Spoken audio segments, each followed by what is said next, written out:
Guys, dito po ako sa Marikina City, sa Buylin Farm, sa mga itlog tindahan.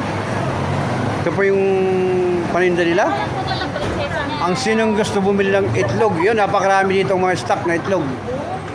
Magkano ba patak sa Ito po. Yes, sir.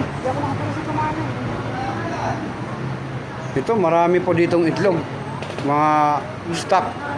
Kasi ang retail ko naman. Ang sinong gustong bumili ng itlog, pumunta lang kayo dito sa Marikina City. Magkano nga ba ang itlog? Extra small. Yan ang ano ko eh. 180.